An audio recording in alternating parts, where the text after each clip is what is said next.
Okay, today we are talking about identities, and this is the beginning of a new unit that brings us all the way to our last trig test, the big one, the one that's definitely harder than all the others, not even close. The one we got back to today, you're going to get the scores back later this hour. We had scores anywhere 60s, 70s, 80s, 90s, and 100s, so it was all over the map. Some people totally understood it and were fine. Others struggled, but you'll get those back today. And I'm particularly proud of some of you that really pulled it out and did a great job on this one after having struggled before. So it's kind of all over the place. Some people are doing awesome compared to usual. Some people did worse than usual. So you'll see. This one, though, this one is going to challenge everybody. And today's lesson isn't that hard, but it's the first day of 3 weeks of learning before you hit this next test. All right, here's a typical, fairly easy question. If I said tangent of theta, and I said I'm going to multiply that by something else, already it looks so much different than what you've done before, right? If I want to multiply that by cosine of theta, what will it equal? Tangent cosine? Well, you can't do that. That'd be nice, be super simple, but it wouldn't be right. So we have to resort to doing some changes. We have to replace some things and say, you know what, I can't do this problem with tangent, but I could replace tangent with something else. How about this? I'll try to walk you through and see if you can figure this out. Sine is y. What's tangent? Y over x. Y over x. Okay, so if tangent's y over x, then couldn't you also say that tangent is y over x, which is sine over cosine? So I can replace tangent of theta with sine of theta over cosine of theta. I was going to do an x there and changed my mind. And then I'm still bringing down cosine of theta, but this time fractions only play nice with other fractions. So we better make cosine of theta into a fraction by just simply putting it cosine theta over 1. Now, do you see what happens? Yes, sir. No. What happens now? Yes. The cosines cancel out. Final answer, sine theta over 1. So final answer, sine theta. Now, is there another way I could have done that problem? Now you can ask the question you were about to ask me.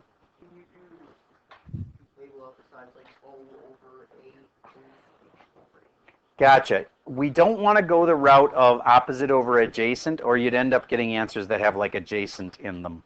And we want answers that are functions, like sine. So if you get these answers down to a single function answer, like, some of these get crazy, like sine squared plus cosine squared, all over cosine squared plus sine squared, and you times all of that by cotangent times tangent, that one I just gave you would equal 1. A lot of times things will simplify way down and you'll get just a simple answer like 1. Or you'll get a simple answer like tangent or sine. Yes?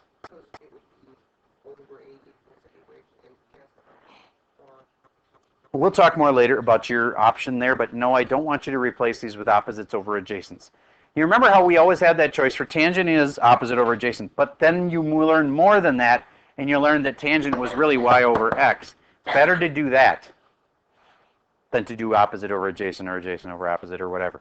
Okay, so sine was this answer. That was totally different than what you're used to, right? Because there's no answer. It's not like a number like 30 degrees or pi over 6. Those are both kind of like numbers. This sine is just a function, and your answers will look like that a lot of times. So get used to answers that aren't normal. All right, next. I'm going to give you a big list of things that you can swap out. You can pull out this and put in that. I think before I do that, I got to build a little bit more case for why you would need to know. Like, for instance, if I had cosecant of theta, and I times that by, let me think, tangent of theta, And then I multiplied that by cotangent of theta. And then I put it in a great big fraction all underneath 1. Okay, there is another typical question. Let's just try to do one little thing at a time. You can pull out any part of this if you want to and replace it, like cosecant. Anybody got any bright ideas what I could pull out cosecant and put in something else instead? Yes, sir? Yes, sir? I'm not saying your name because of the tape. Were you raising your hand? Okay, in the back, you know? 2 people not raising their hand. All right. Anybody want to actually raise their hand? Yes? Cosecant is the same as 1 over sine. Excellent. Okay. So I'm replacing this with 1 over sine. Why? Because they're those flippin' sisters of each other. Cosecant and sine are the flip of each other, also known as the reciprocals. Yes? Eventually, yes, but I don't want to have you do 2 steps at once. All we did right now is pulled out one thing, put in another. That's legal. We have one more thing we can do that will be really simple. Yes? Yeah, if you take tangent and you put in 1 over... Oh, wait a minute. How about you say it again? Which one did you want to replace with which one? For cotangent. Okay, you want to replace cotangent with what? 1 over tangent. And why will that be really smart? Because, you know what? Why?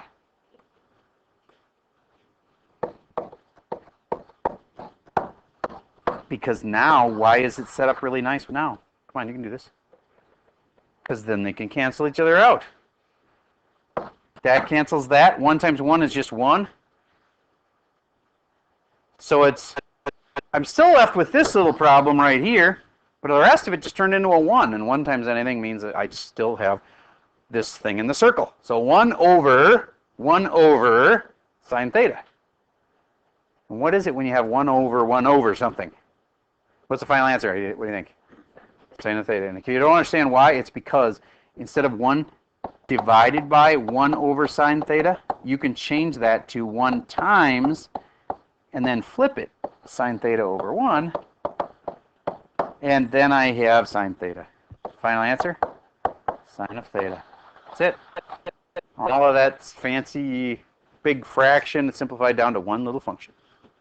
Okay, so you need a big list of things you can like replace other things with. And this is called identities. So I'm going to give you a list of 4 different kinds of identities. The first kind I'll do are the reciprocals. And the reciprocals are the easiest ones, I think, for you. So if I had sine, I'm going to use x just because I used theta in my last hour, and then the whole worksheet is done with x. Theta and x are both variables, right? It doesn't really matter, but I'm just going to use the same thing that they used on the worksheet. So sine x, and by the way, you remember you have to have you can't just say sine. The word saying sine all by itself means absolutely nothing. It has to be of an angle, otherwise it's not proper. So be careful when you're writing out your answer. You'll be tempted to simplify it by not having an angle. Just keep the angle in there. Sine x is equal to 1 over what? Come on, it's the flippin' sister. Cosecant. I didn't know that one. Now you're starting a list. Okay, in fact, you just have one of them. I would recommend you get a nice blank sheet of paper. You're going to want to carry this piece of paper around for the next 3 weeks. So you don't want it to be like in the middle of some notes somewhere that's really messy.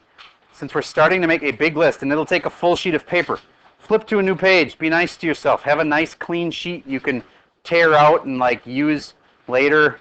Or maybe you keep it in your notebook. However you want to keep it, but make it a nice, clean, full sheet of paper.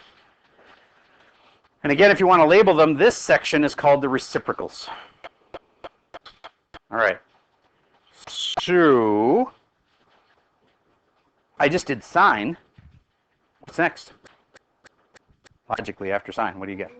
Cosine. So cosine of x would be 1 over what?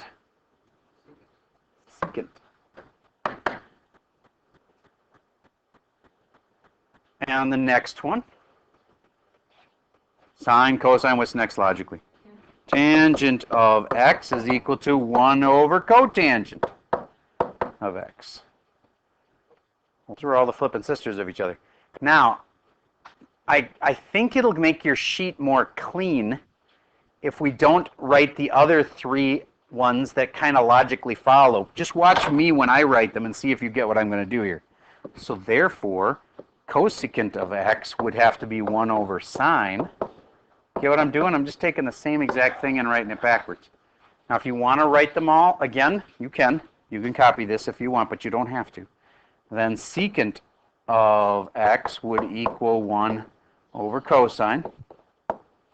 And the last one, cosecant, secant, and cotangent of x would have to equal 1 over tangent of x. Okay, so there is your reciprocals. So how would I use that? Again, if you had a cosecant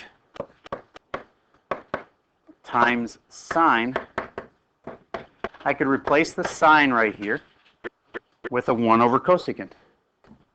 And then I could go, oh, so then if I put in a 1 over cosecant, then this cosecant over 1 can cancel that one, and the answer just comes out to 1. So you can simplify things using these. Okay, reciprocals, one type. Next type, I think this is probably one of the most important types, so I'm going to do it early on in the lesson while you still haven't got like serious brain mush going on from having too much in your head. So I'm going to make a right triangle here. And I'm going to bring this down here. And then there's this little distance right here. All right. So if this is called the unit circle, that means its radius is 1. Which of the lines is therefore 1? The red one. So label that with a 1. You can make a little sketch of this on your paper, and then I'll show you the ones that come from this. This is going to tell us some important stuff. Yes? No, this is not reciprocals. This is the next kind. These are called the Pythagoreans. All right. Next thing is, this distance this way is the x distance. This distance this way is the y distance. Who can tell me something intelligent using the Pythagorean theorem? That's a good start. Now convert it to this. You're warm. Got it in the wrong order. X squared plus y squared is equal to 1 squared. Now, that still doesn't have any sine, cosines, or tangents in it, does it? But, ooh, yes? Yes, so I could put sine there, and that's cosine. So then it's really cosine squared x. Notice where I put the squared. Otherwise, I'd be squaring the angle, and I don't want to do that. If I put the squared there, see, it would be squaring the angle. Cosine squared x plus sine squared x is equal to 1 squared, which is 1. Now, that means, if you look at the worksheet for today, a typical problem might have this in it. Cosine squared x plus sine squared x all over cosecant x. And you have to recognize, ooh, this is the squared one. And then you replace these two with what? What's it equal to? See? That is equal to 1. So I can replace those two with a 1. And then it's really 1 over cosecant. And 1 over cosecant is really sine. So the final answer for this one would be sine. Did you follow that? These two right here, cosecant plus sine, cosine squared x plus sine squared x, is this one right here. So it's equal to 1. So I put in a 1 right on top. And then 1 over cosecant is the same as sine. So the final answer was sine. If you can get it down to a single function like that, you're doing it right. Okay, so the moral of the story is I was showing you how these got developed, but this green one, that is the biggie. that one right there is a Pythagorean identity. Now, I don't want you to write down what I write next, just because it'll clutter up your notes, but I'm going to show you how I get the next one. Would you agree that that is an equation? And therefore, would you get that I can multiply it by anything I want or divide it by anything I want, as long as I do it to both sides? Okay, I'm going to choose to divide it by cosine squared everywhere.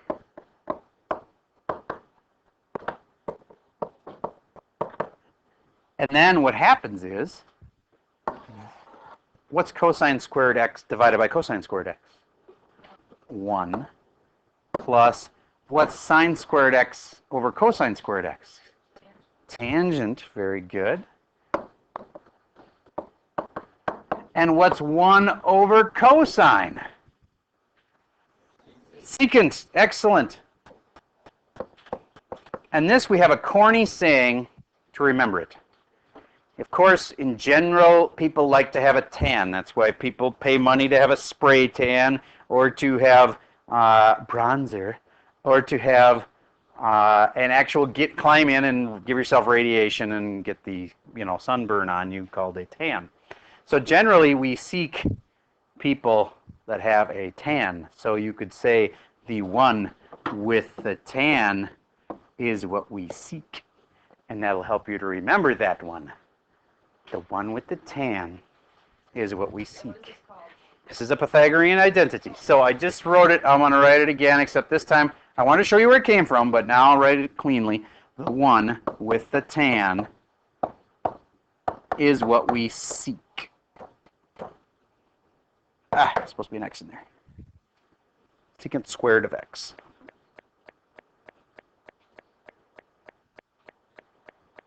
And I'll save the where did this one come from speech, like I did last time. I showed you how I divided everything by cosine.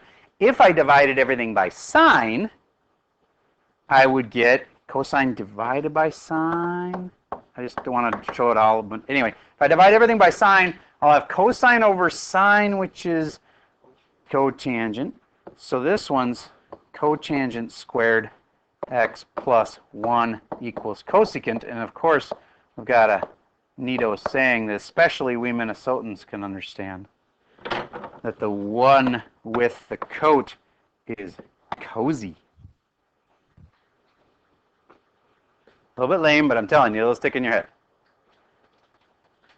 The one with the coat is cozy. So what does this mean? This means that if you're in the middle of a problem today and you're looking for things you can substitute in, if you ever see that plus that, you could put in a 1. You can just pull out cosine squared plus sine squared and put in a 1 instead. If you ever see secant squared all by itself, you can pull it out and put in 1 plus tangent. If you ever see a cosecant squared like this all by itself, you can pull it out and put in cotangent squared plus 1. All right, so let me show you a funny little thing that you could go back and tell your first grade teacher. Say, actually probably kindergarten teacher. You could say, you were the one who taught me that 1 plus 1 is equal to 2. And so now I wanted to be the first one to tell you that I just learned that cosine squared x plus sine squared x plus 1 equals 2. You get it? Because this equals 1, right? So 1 plus 1 equals 2 still. But you're at just a little higher level now. Okay. That's just a funny little thing. You don't have to write that down. Okay. So those are the Pythagorean ones. Then there's 2 more sets, 2 more kinds you have to know. And I want to try to show you where they come from. Even though it'd be nice to just write them down, some people will use what I'm about to show you to understand it. So let me make sure I show you at least one like this. Remember on all students take calc that sine is positive like here and here. Remember that deal? Cosine is positive here and here. Tangent is positive here and here. Okay, so if I do this, sine of some negative angle, let's think it through. If this had been like 30 degrees, do you get if I go in here that the answer is going to be positive?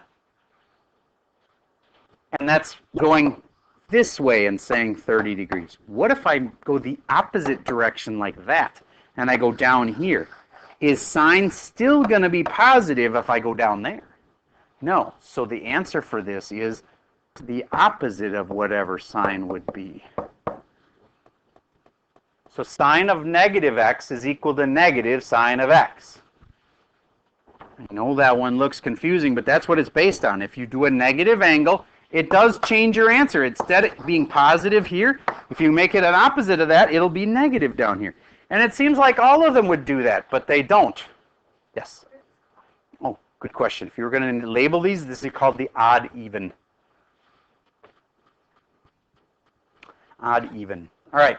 The next one is a lot like that, except it's cosine of some negative angle. And of course, the last one will be sine, cosine, tangent of some negative angle. And cosine is the weird exception. Just for a moment, imagine that we were doing the same exact thing as last time. If I was in here, cosine would be positive, because they're all positive in there. But if I move down here and go to negative 30, do you get how it's cosine's still positive down there? So that means it's not a negative right there. It's a positive cosine of x. And tangent, if I was tangent here and being positive, then if I go to there, is tangent still positive if I go down there? No, tangent's negative. So this one's negative tangent of x. And here's a way to remember it. If you can just remember to write this little chart, it's sine and cosine and tangent, and all of them have a negative on both sides except for in one spot. This spot right here, conspicuous absence of a negative. Otherwise, every other spot has a negative in it. Okay, so that's the way to remember that list. So how would you use it? You would be faced with a problem like this.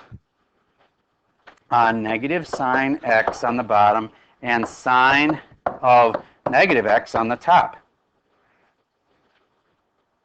You get how you could pull one of them out, put in something else, and then, like, I can take this one out, pull it out, and because I have it right here, and that means I can put in this instead.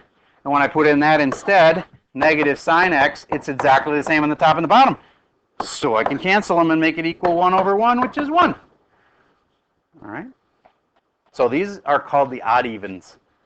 Handy to know that list. And now there's one more kind. Good part is I don't have to keep teaching you these forever. There is actually lots more than this.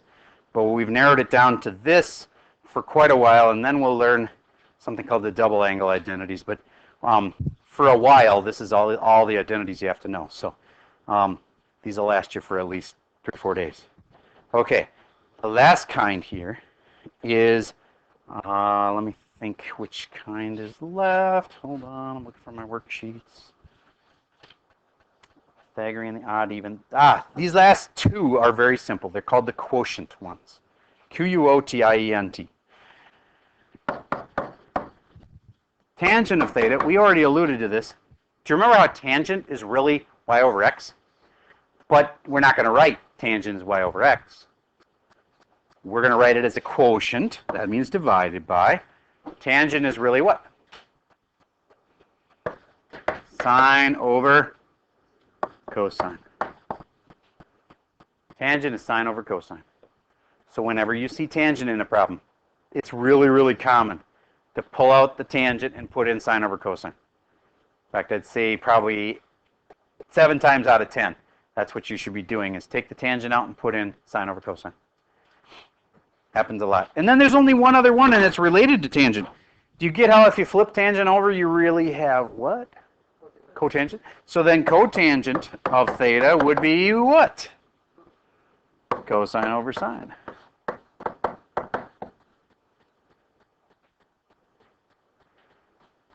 Now, I I'm sorry, I switched to thetas, but you can keep going with x's. It doesn't matter. X or theta is identical. So, force of habit. I'm so used to doing thetas for all my angles in trig. It's kind of the standard variable for trig, kind of like pi is your standard for 3.14, the pi symbol. All right, that's all of them. So now let's actually do a couple problems together and see how this, like how it helps, how it works. I'll pause for a second and hand out the worksheet for today. All right, so let's look at number 1. Hopefully number 1 will be easy peasy for you. You just replace any one of them. And I think, didn't I do that one? Maybe I did it so long ago that you've already forgotten. Tangent of x times cosine of x equals sine of x. Well, that's kind of nice. They even tell us what it's going to equal at the end. So what's the point?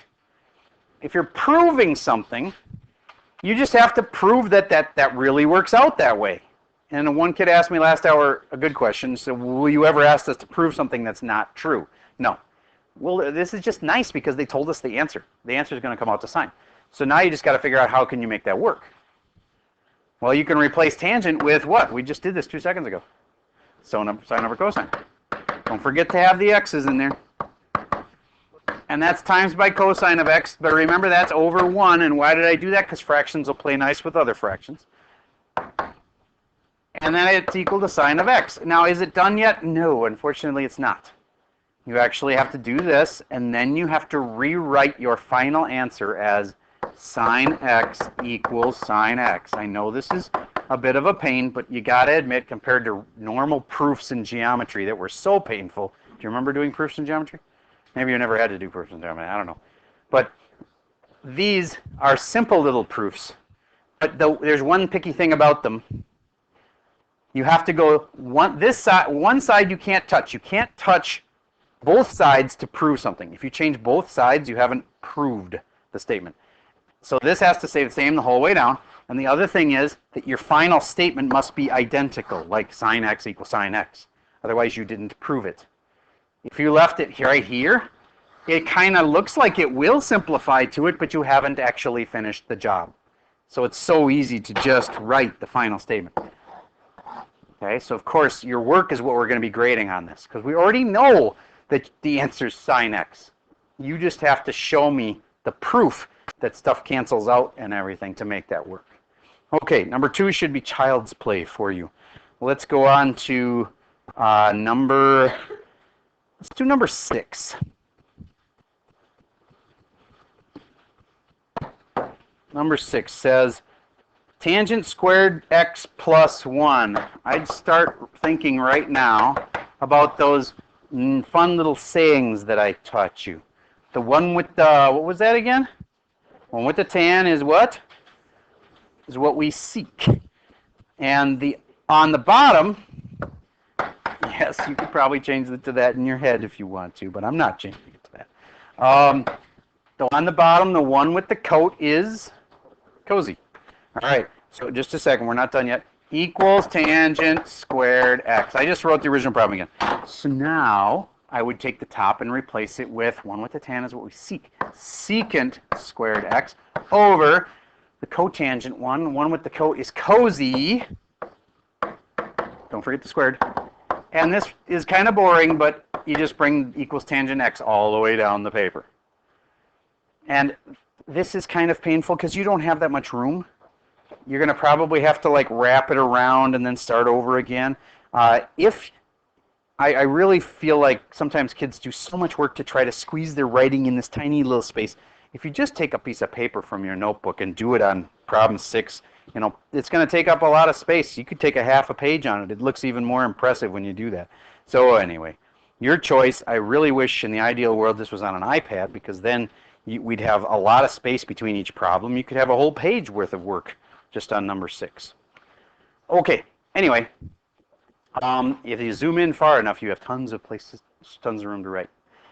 So let's keep moving. The secant, so far you were kind of used to problems that had one step, and you replaced one thing and it all worked out. Well, it's not going to work that nice.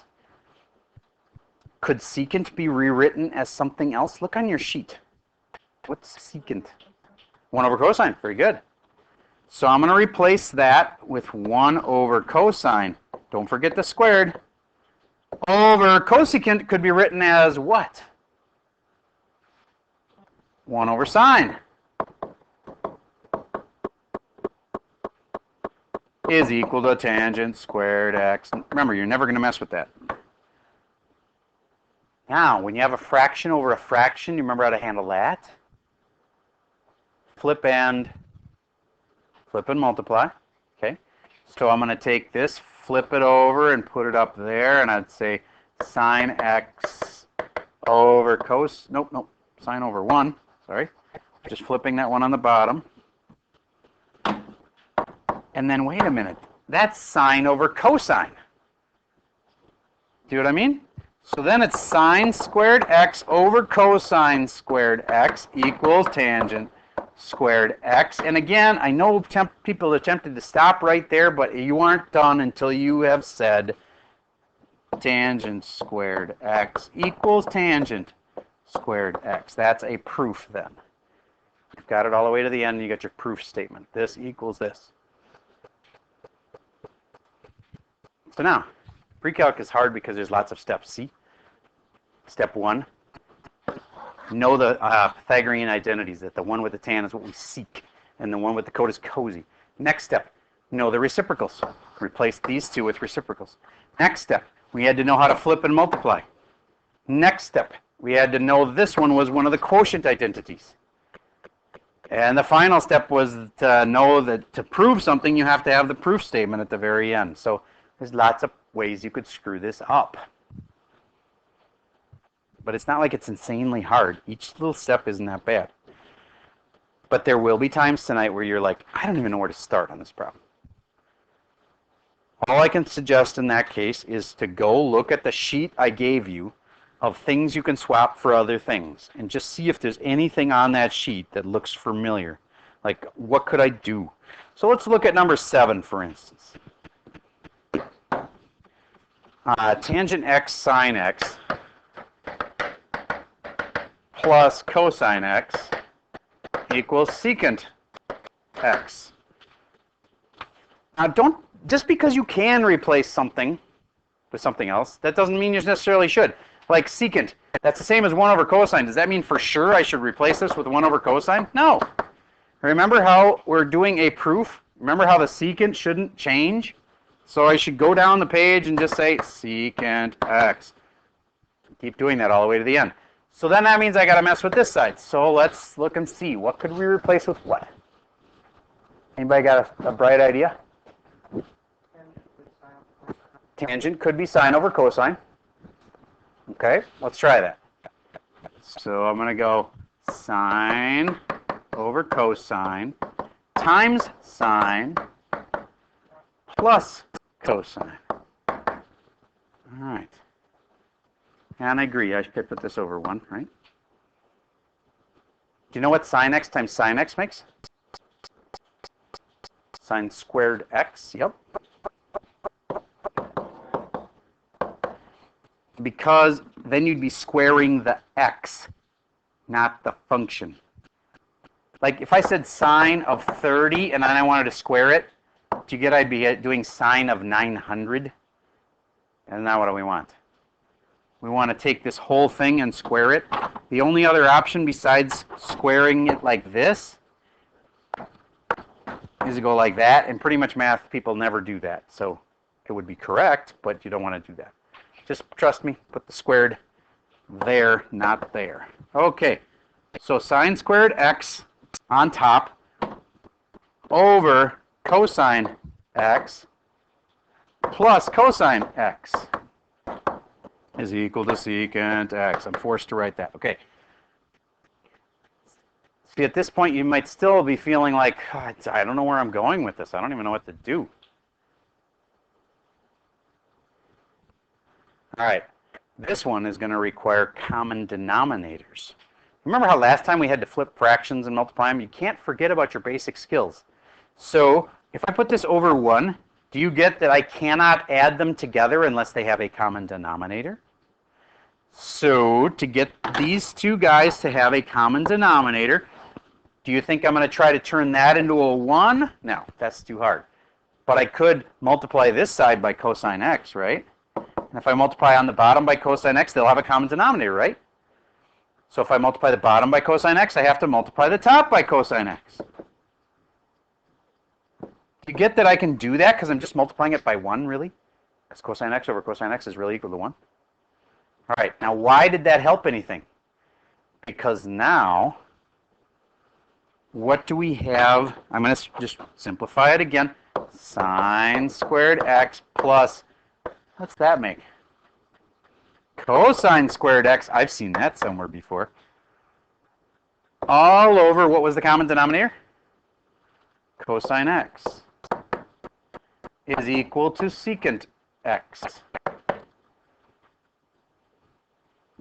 Anybody know something we could do? Yes? The top equals 1. Cool. That's one of those identities, the Pythagorean one.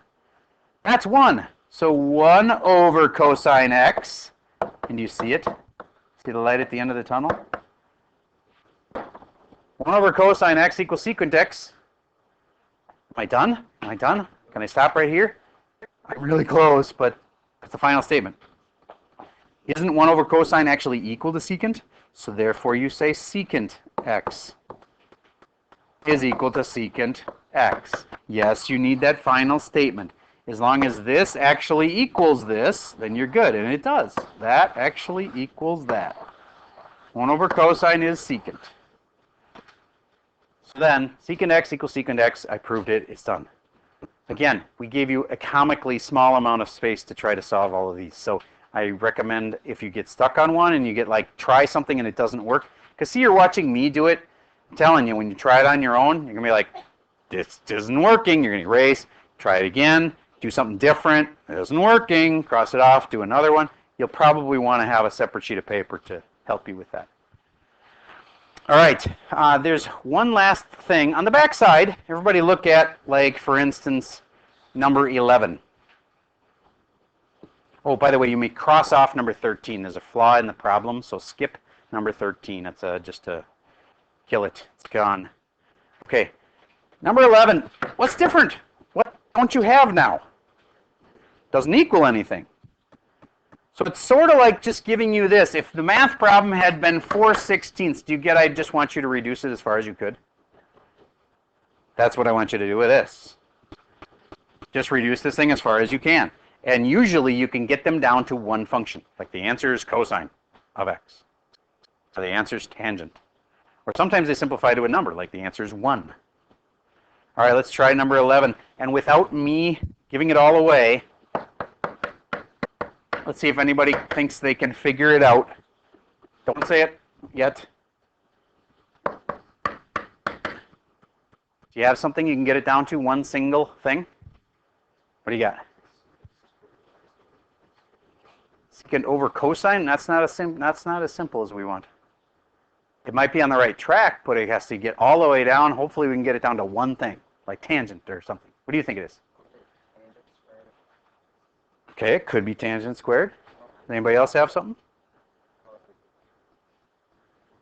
I think he's right. I think this comes out to tangent. Now why? What did you do? What was your first step anyway? Yeah.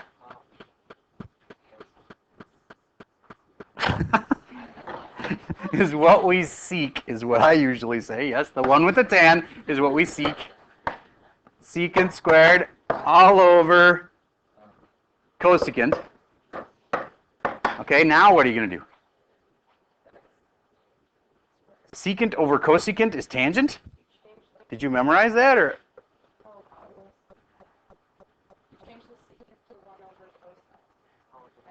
Okay. See, we're on the right track, but we haven't gone anywhere far enough to just jump right to tangent. Because at least I haven't memorized this, that tangent is equal to secant over cosecant. It might end up being true, but it's not one of the identities. Okay, so then we're going to replace this with what? 1 over cosine. And we're going to change the bottom one. 1 over sine. And then flip and multiply. 1 over cosine times sine over 1. That becomes sine over cosine.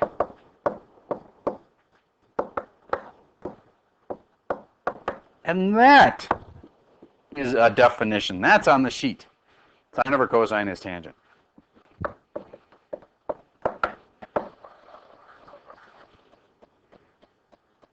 You were right, but you just didn't have enough proof.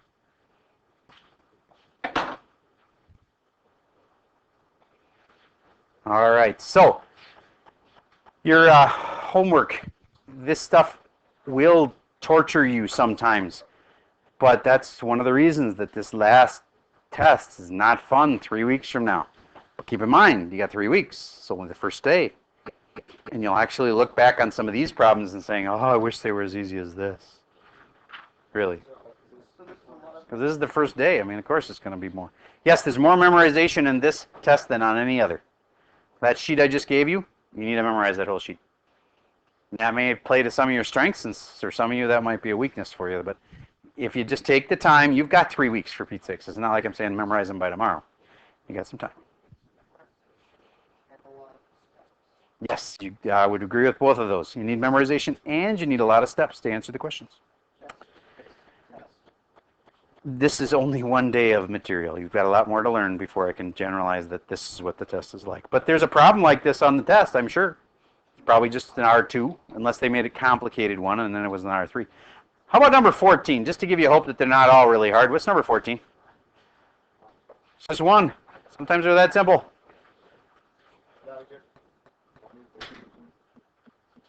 Because sine squared plus cosine squared is equal to 1 is one of your things on the sheet.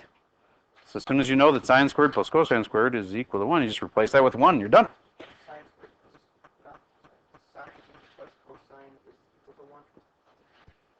No, that's a good question. If sine squared x plus cosine squared x is equal to 1, does that mean regular sine of x plus regular cosine of x is equal to 1 also? That doesn't make any sense if you think about it.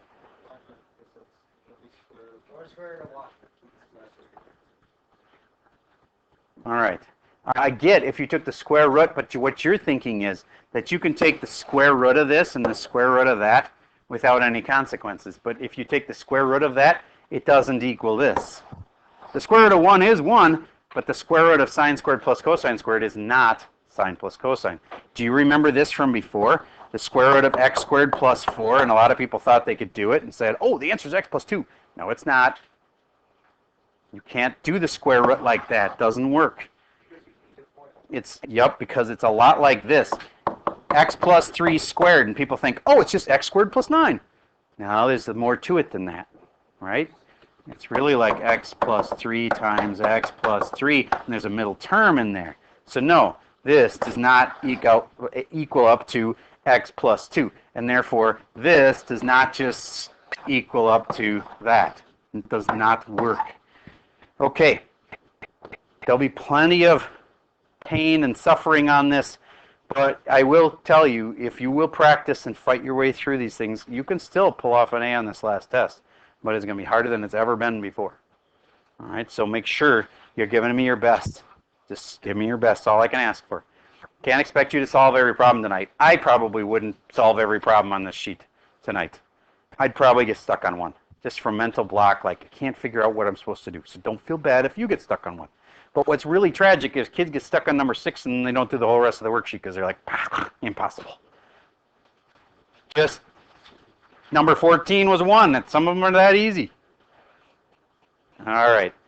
17 and 18, do you see that you can, there's a whole section of the sheet I made for you on your notes. 17 and 18 are just like that one section on odd evens. You see that? So therefore, you must use those when you're doing 17 and 18. Those would be a lot easier than the others, actually, really. Okay, so you hit some hard ones. Don't just give up after 1 minute. But if you've tried hard and you eventually have to give up on a problem, just don't give up on the whole sheet then. That doesn't mean they're all impossible. Okay, this is the part where I'm done with the video for today, and I'm going to hand back those tests.